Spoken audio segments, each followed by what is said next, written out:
Hello everyone, it's Natasha from Treasure Books.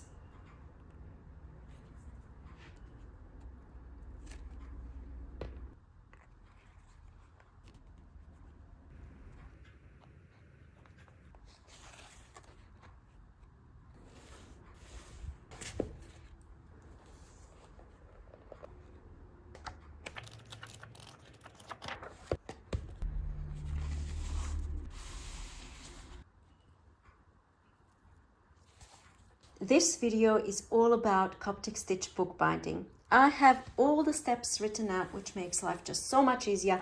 Everything is straightforward. It's easy to do once you know what you're doing, and the results are absolutely beautiful. And also, the books lay completely flat anywhere you open them, which is a huge bonus for this binding method. All right, let's jump in.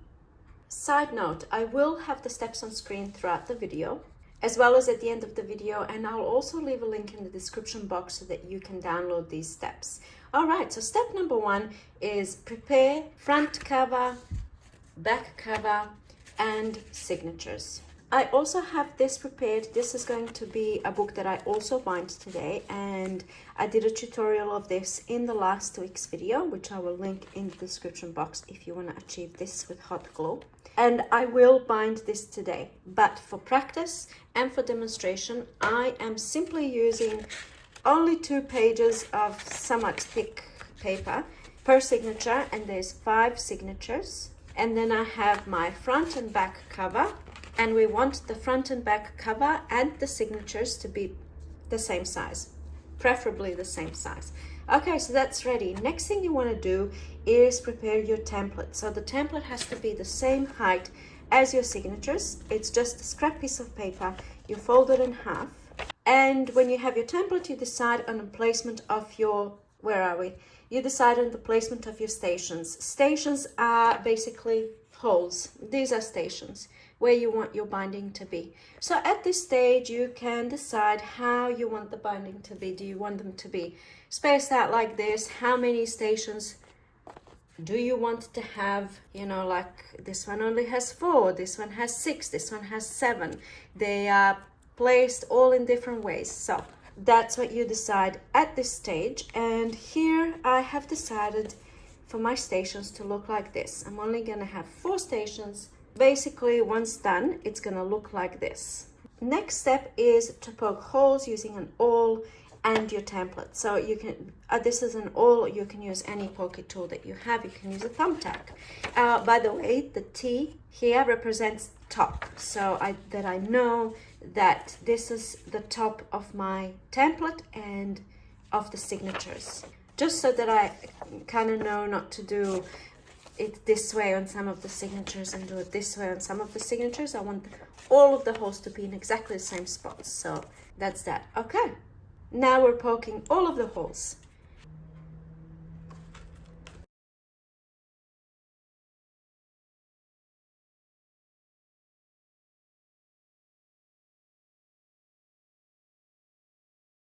Okay, so here are the holes poked in all of my signatures. You can see they're all on the same level, somewhat. Well, you want them on the same level.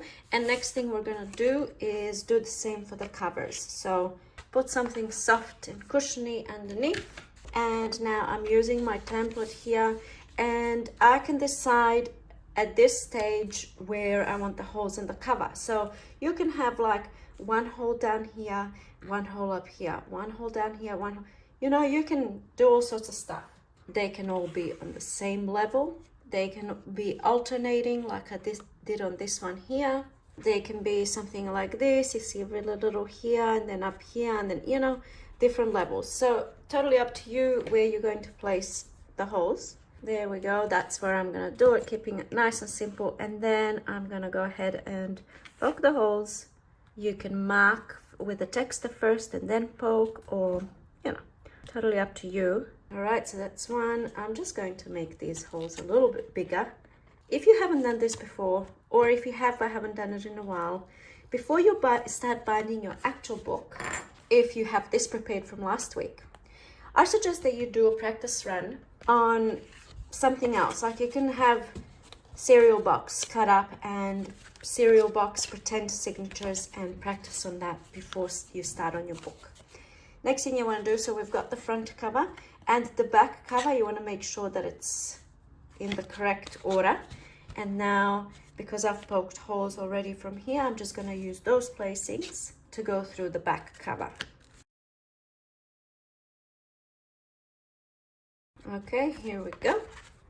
And just as an extra step, I like to neaten up the holes on the inside a little bit with something flat. Our next step is to place your book in order: back cover, signatures, front cover. So we want everything in order of the binding. We have the back cover, signatures, and front cover. And this is going to be my book. And here you can see all of our stations, all of our holes are all in the same line.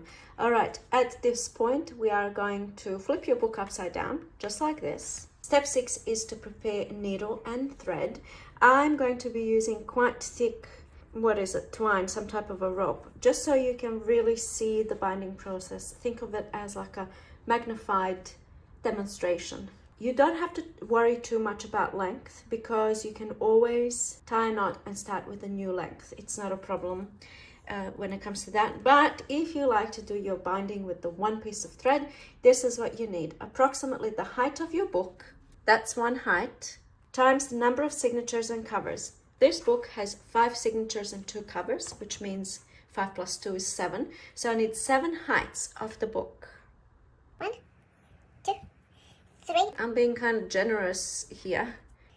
4, 5, 6, 7. And more generous. And I always end up with too much thread, and it is harder to work when you have too much thread, but for some reason I don't like the interruption of having to come in with new thread. So that's just me. Moving on to binding the first signature and back cover. So our book is upside down, and we're going to take the back cover and the signature right next to it, and we're going to put it onto a table like this. I'm going to move this out of the way, but I'm going to keep this in this position so that when I'm finished binding this, then I can just continue with my signatures in order like this. All right, for now, I'm going to move it out of the way, and I have the back cover, the signature next to it, and now we're going to turn it the right way up. Well, this is upside down, so we're turning it the right way up. Perfect. I forgot to mention that with your thread, we have needle on one end. On the other end, you want to tie a knot. You can use doubled up thread. You can use embroidery floss. So I've used embroidery floss. I've used even thicker twine. I've used fancy stuff like this. I have used yarn like this. So really, some threads are easier to work with. If you have waxed thread, even better. If not, you can still make do. Okay, we're starting the binding through the top hole of the signature, starting on the inside. We go right through, pull the needle and thread all the way through until it stops at the knot. Step number 3, go around the outer edge of the cover. So here we go. This is what we're doing. And thread the needle through the top hole of the cover. Here we go. Going from outside in. Pull the thread all the way through. I'm going to pop this signature back in place because that's kind of where it needs to sit.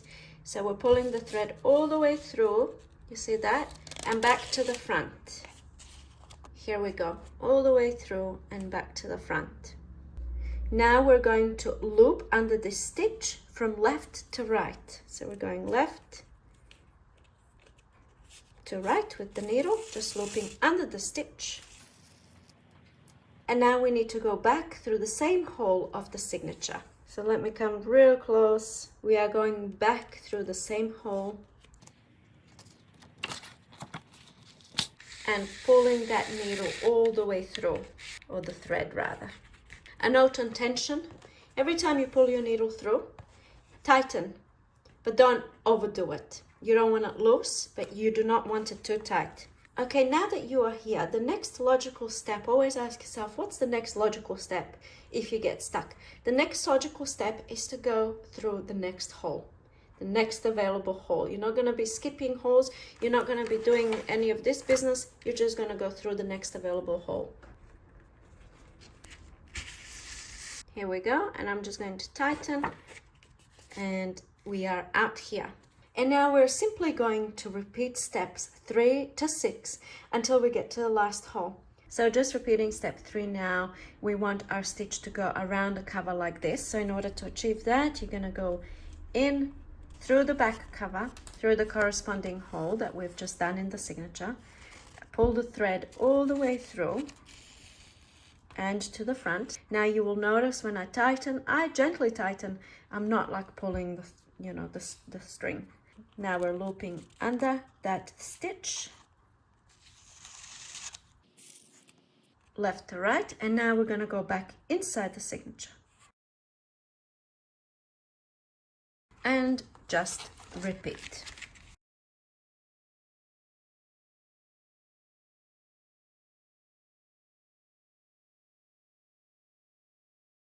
All right, we are now at step 8. When you get to the last hole, repeat steps 3 to 6. All right, we're at last hole.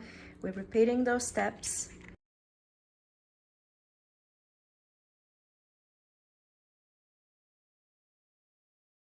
But instead of going back into the same hole, which is what I would have done after looping, we're not going to go back into the same hole here. We are going to grab the next signature from our pile. This is the pile, and we're going to place it on top. All right, so that was actually the hard part, and the hard part is now done. So next we're moving on to binding the rest of the signatures in your book, excluding the very last signature. We're going to do something different with the last signature. So at this stage, you have placed your previous signature on top, and the next thing you want to do is go in through the next signatures, which is this one here, corresponding hole. So logically, where would you go from here? Would you go here, here, or would you go to its corresponding hole? So you're going to go in. And another little tip that I have for you, when you're attaching your signatures and stuff like that, see how I didn't tighten that? I like to bring my signature to its position where I want it to sit, and then I tighten, okay? Because at this point, it's very flimsy. The signature keeps moving. So I will tighten, and then we're going back out through the next available hole, which is the logical kind of thing that you would do from here. If you ask yourself, what do I do here? You won't need this. You will not need the notes. You do this binding 3 times and you will not need notes. But when you're learning, it might seem a little bit overwhelming because you're trying to remember all these things. Trust me, it's like driving a car, but it doesn't take that long to learn. All right, so we're out here. Now when we're binding the signatures, we're looping under the previous stitch. So this is the previous stitch. There's no other stitch in between this here and my thread.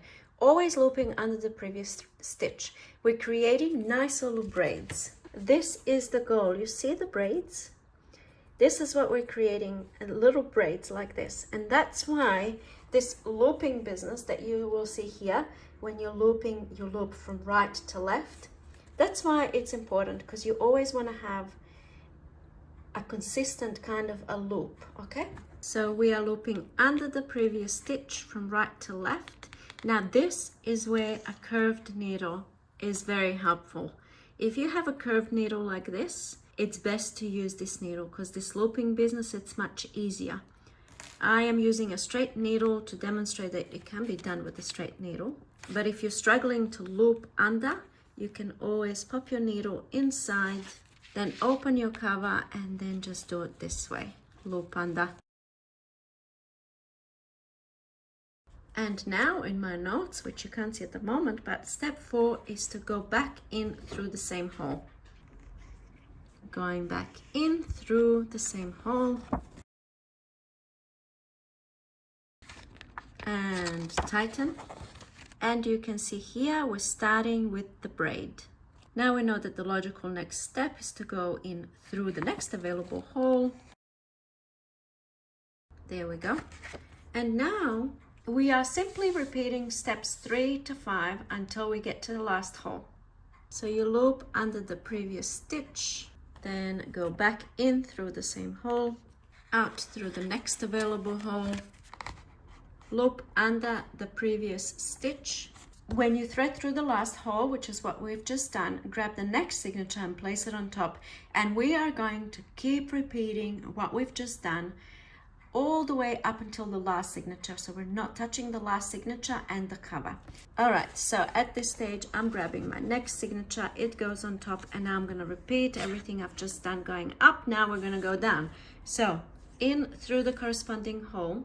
Before I tighten it, I'm going to move my signature into its desired position, and then I will tighten. Where do we go from here? Correct. Next available hole. Now we're looping under the previous stitch, so we're not going down here, we're going under the previous stitch, which is here. Just looping right under. If you can't get your needle to come out, open and do it this way. Go back inside, out through the next hole, loop under previous stitch from left to right. I mean from right to left. Goodness, I hope I haven't been saying from left to right this whole time. You're only looping from left to right when you're looping under the cover, when you're working around the cover stitches. Everything else is right to left.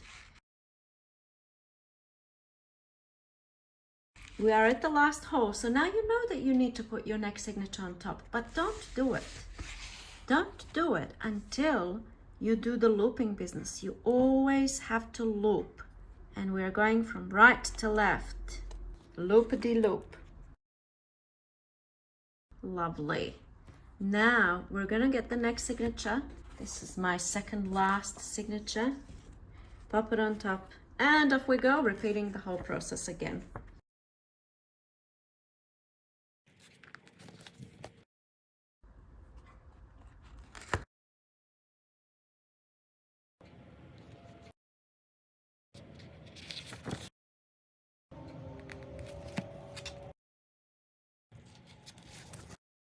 If you happen to have a curved needle, the one that I just showed you before, this looping business would be so much easier and quicker to do.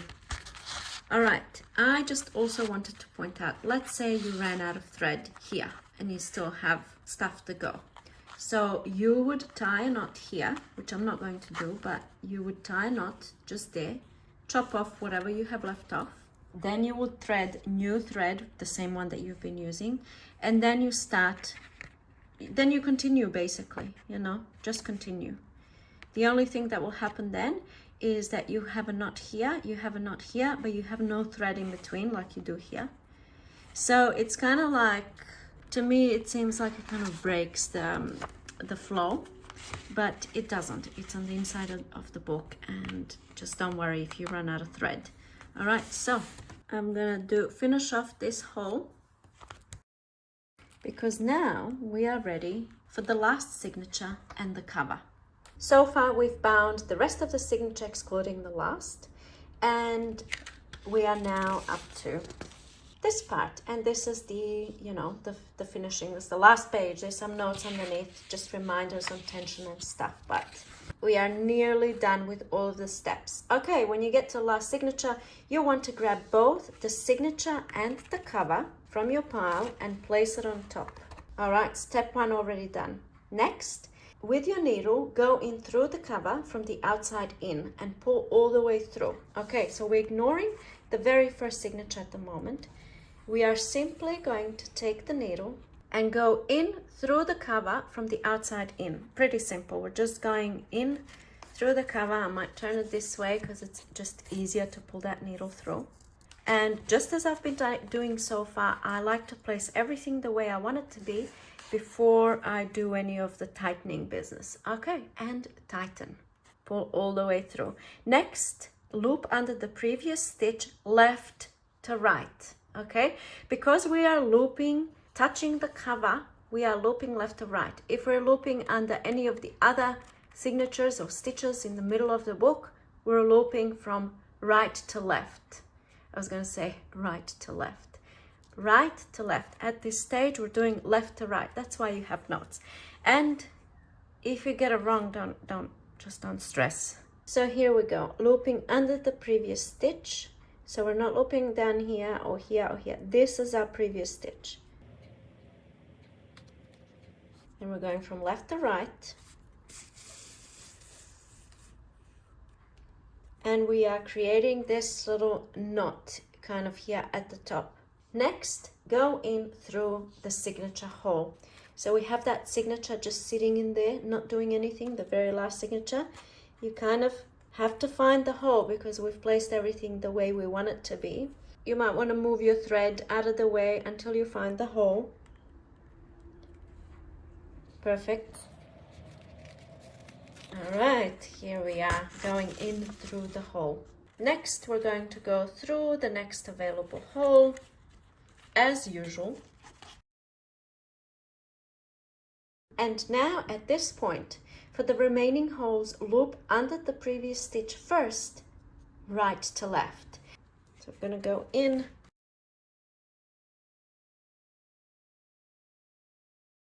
So we're creating this beautiful braid that you can see here. And then you go through the cover, step number 7. Number 8, you loop under the previous stitch, and this is now the cover stitch. At the cover stitch, we're always going left to right. The easy way also to remember is you're over here. So if you're not going to loop from the same side where your thread is. So maybe that's another way that you can remember. We're going left to right.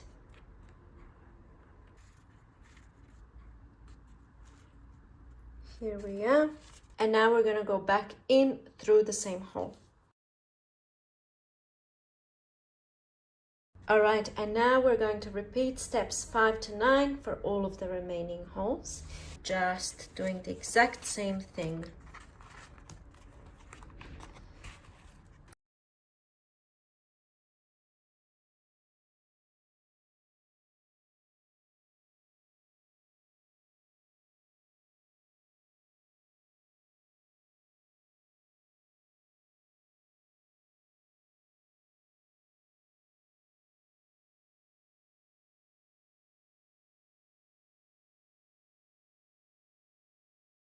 And the very last step, when you finish the last hole, tie a knot on the inside.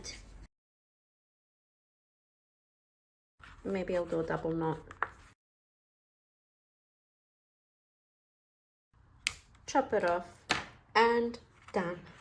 I have 2 books complete, and I just wanted to show you if your stations or your holes are not aligned, you get this kind of thing, like a curved braid there rather than if you want them straight. But that's also how you achieve writing on the spine, and I mean, you can have so much fun with all of that sort of stuff. Okay, so on the very last page here, I have some notes which I've already mentioned in the video. Don't worry too much about the direction of looping, left to right, right to left, when you are learning the Coptic stitch binding. This is also why it's good to do some practice runs just on, this isn't cereal box, but you know, cereal boxes and stuff like that. Perhaps you might want to undertake a smaller project like this to learn your binding. Perhaps don't start with your large books and your, you know, prepared pieces. Maybe have a little practice first. And if it seems confusing at the moment, hopefully the notes and the video is going to help get over that kind of a mental hurdle where you think this is still confusing, I can't do this. Because once you've done it a couple of times, things will come naturally. You won't have to think. You can leave your project halfway through the binding and come back to it the next day, and you will just know exactly what to do next. All right, and another thing is tension. When pulling your thread through the holes, as well as when you're looping, tighten. So you want to tighten until you feel it stop, but you don't want to pull on the thread to make it too tight, because what happens is, I don't know if it's this one, what happens is your book wants to fling open. You see that? It's kind of doing a little bit of an alligator mouth because the binding here is just a little bit too tight. But in this case, it also could be the fact that the pages have been tea-dyed, so there's a lot of wrinkling here. So of course, you know, that could also be another reason why this one's gaping open. But, all right, here's a perfect example. You see that? How it's gaping open, as opposed to this. And that's what you want. And that's, you know, when you get your tension right, it will all work. this binding here was done with embroidery floss, which isn't ideal because it's got it's got 6 different strands, right? So when you're looping and when you're threading, sometimes you can split the stitch, which isn't ideal. Another thing I wanted to mention as well is if your binding is too loose, I don't actually have one to show you that's too loose, but basically, see, I'm trying to move my hands here. You want your binding to be sturdy. And I don't know if I've mentioned, I probably have, this is beautiful for books that you want to lay completely flat. In this instance, I used very thick twine for the binding. And also you can see here, this binding is not loose. It's not too loose where the book is flimsy, but you can see that it seems like it's flimsy, but like if you notice this here, it does not have to be so tight. In fact, let's look at my other books. Like you can see that it's definitely a little bit looser than when we're doing the 3-hole pamphlet stitch. Yet here at the spine, all of these little braids are very tight. So, okay. And once your binding is complete, you can do something like this. I've added little bling pieces just at the end of the string. So just glue them on, kind of to cover the holes. All right, now what I'm going to do, oh, I want to show you this actually, but we'll get to that. Now what I'm going to do is I'm going to repeat the process. I'm going to speed most of it up, and I'll have the, these on screen as well, hopefully. And I'm going to bind this book. So I just wanted to show you, if you've already got your book ready from last week's video, I just want to show you what I did with mine here. And I haven't done this before, so I've actually painted the edges of all of the pages to go with the theme of the gold, and of this beautiful cover. And I did it on the spine as well. And then I went ahead and added a little bit of gold paint on all of the pages. So not much, some pages have more than others, but just a little bit of gold paint. And I did it throughout the whole journal. And the effects are just so beautiful and a little bit difficult to show on camera. So there's an idea. All right, back to the binding. I've done all of the steps up to step number 6 in advance. I have my template, did all of that, poked the holes, everything is ready to go. And I have my thread, and this time I'm going to make my life easier, and I'm going to use a curved needle so you will be able to see the ease of the process. And I'm using this. It's not the easiest thread to bind with, but I feel this is the only gold thing I have. And I did the 7 heights again of the thread, probably did about 8 actually, just to be on the safe side. Yeah, I did about 7.5. And the reason why I did 7 is because I have 5 signatures and 2 covers. I'm placing my book in order, front to back, and now I'm going to flip it upside down, step number 5. Take the back cover and the signature, pop this to the side, start the binding through the top hole of the signature. We're pulling all the way through. Go around the outer edge of the cover. We're going to pop the needle through the cover. And before I tighten, I'm going to pop my signature in its position. Loop under the stitch left to right and back in through the same hole. And back out through the next available hole. Now we're going to repeat steps 3 to 6 until you get to the last hole.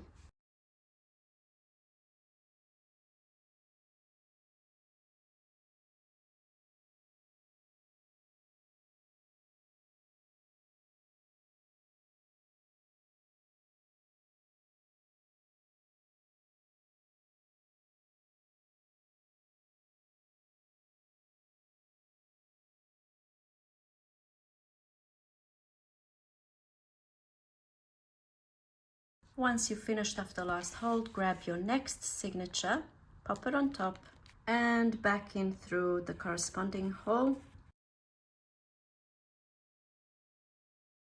And now that we are working with the signatures and not the cover, we are looping right to left.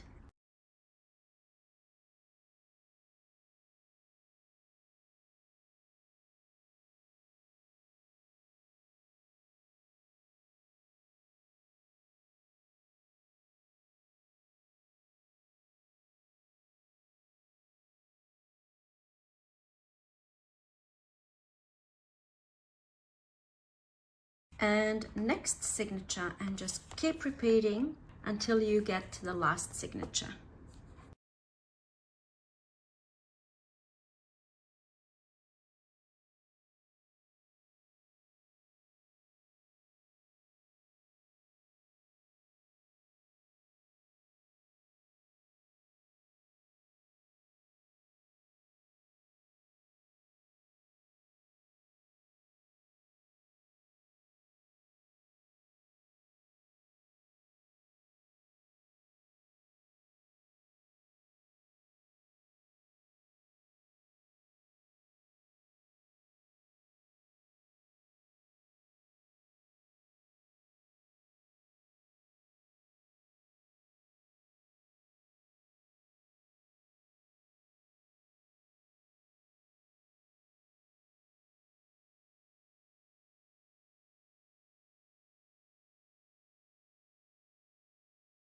All right, I'm up to the last signature. So I'm going to take both my last signature and my cover and place them on top. And for the time being, I'm ignoring the signature. I'm going straight in through the cover. At this point, I'm going to loop under the previous stitch and I'm going left to right. And now I am going to go in through the signature hole, the very last signature, the one that I was ignoring just before, and back out through the next available hole. For the remaining holes, we are going to loop under the previous stitch first, and because we're looping in between the signatures, we're going to be looping right to left. Then we go through the cover. And now again, we're going to loop under the previous stitch. This is now the cover stitch here, so we're looping from left to right. And back in through the signature hole. My thread is actually unraveling here. So what I'm going to do is pretend I ran out of thread. And I'm going to show you how you can just continue sewing your book if you run out of thread. So I'm going to tie a knot here.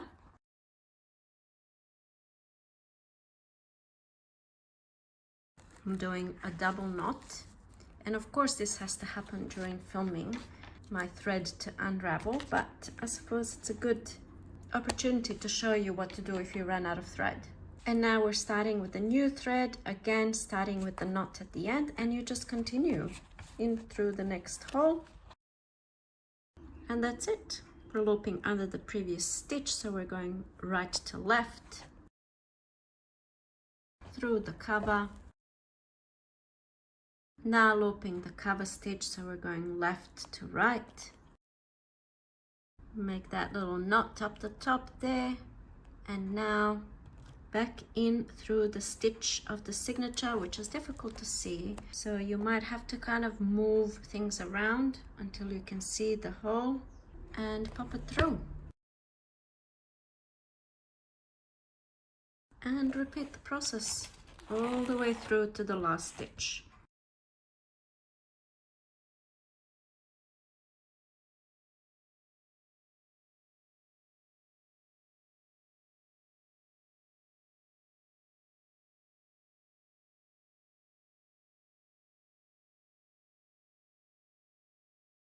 And for the last hole, going back inside and tie a knot, maybe a double knot, and chop. And here it is, the finished project. It's bound, it's looking beautiful. It was very difficult trying to film and bind at the same time. And look at this, when you open it, it opens flat. Anyway, huge bonus of this type of binding, as I've said before, anywhere you open it. And that's what it looks like. In between the signatures, you can see the stitches, there's a little bit of space. I prefer this look, continuous stitch, rather than this kind of thing when you run out of thread. But anyway, I'm sure there are ways to go around that. So that completes the Coptic stitch binding. That is how it's done. These are all of my books that I've done with the Coptic Stitch Binding, so by no means am I an expert in this. If you have any extra tips and tricks for this process, please let us know in the description, the comment section down below. But for now, I'm going to pop the instructions back up on screen. These are pages 1 and 2. I hope that you find this helpful, having these instructions. I will also hopefully leave a link to the document if you want to download and print it out. You can also take a screenshot. Here are pages 3 and 4. Another thing that you can do if you feel so inclined is to donate to my channel. There's a button underneath the videos that says thanks, and you can make a small donation. You don't have to. This is not something that I usually ask for. It's just something that's available, and it will be nice because let me tell you something. The Coptic Stitch Binding itself is not difficult once you know what you're doing. Trying to explain it and film the process is very difficult. I found it very challenging because first I had to write all of the steps down, so I had to do each step and then write it into words. Once you know what you're doing, you don't have to think about it, you just do it. But trying to put it down into words like I did with these instructions, trying to demonstrate on video when the camera is in the way and my hands are shaking and the thread is breaking and unraveling and all that stuff. I found this process extremely frustrating, and I actually hated that I promised to do this tutorial. But now that it's done, I'm so happy because I feel like it was worth it. And I really hope with all of my heart that you think it was worth it and that you find it helpful and that you feel confident that you can do this, because you absolutely can, especially with the video and the instructions. You can do it 100%. So please let me know what you think in the comment section down below. Thank you so very much for watching, and I'll see you in my next video. Bye.